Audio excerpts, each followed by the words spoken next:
Hi friends, మీకు ఈ video నచ్చినట్లయితే ఈ వీడియోని లైక్ చేయండి, సబ్స్క్రైబ్ చేయండి. గౌతమ్ రూపని బలవంతంగా చేయబోతూ ఉంటాడు. ఇక రూప గౌతమ్ నుంచి తప్పించుకోవడానికి చాలా ట్రై చేస్తూ ఉంటుంది.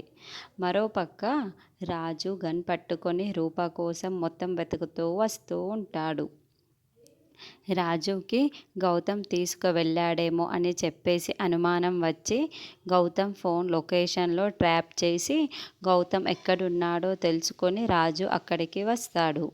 ఇక రాజు వచ్చేసరికి అక్కడ గౌతమ్ రూపని బలవంతంగా చేయబోతూ ఉంటే ఇక రాజుకి చాలా కోపం వచ్చి గౌతమ్ పైకి చేయి చేసుకుంటూ తనని కొట్టేసరికి గౌతమ్ దూరంగా వెళ్ళి పడిపోతూ ఉంటాడు.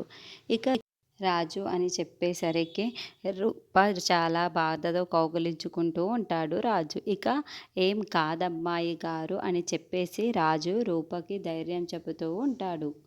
ఇక గౌతమ్ చాలా కోపంగా రాజు వైపుకు చూస్తూ ఉంటే, ఇంకోసారి అమ్మాయి గారి జోలికి వచ్చావంటే నేను చంపేస్తాను అని చెప్పి రాజు గౌతమ్ని వార్నింగ్ ఇస్తూ ఉంటాడు.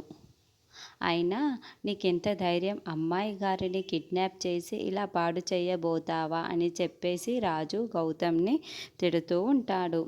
నీ సంగతి చెప్తాను అని చెప్పేసి గౌతమ్ని ఈడ్చుకెళ్ళి పోలీస్ స్టేషన్కి అప్పగిస్తూ ఉంటాడు. అప్పచెప్పి రెడీ అవుతూ ఉంటాడు. కానీ సూర్యప్రతాప్ సీఎంగా ఉండటంతో వాళ్ళ పరుపు పోతుంది అని చెప్పేసరికి రాజు ఆగిపోయి గౌతమ్ని వార్నింగ్ ఇచ్చి వదిలేస్తూ ఉంటాడు. రూపని గౌతమే కిడ్నాప్ చేశాడని చెప్పేసి సూర్యప్రతాప్కి రాజు నిజం చెప్తాడా లేదా అన్నది నెక్స్ట్ ఎపిసోడ్లో చూద్దాం.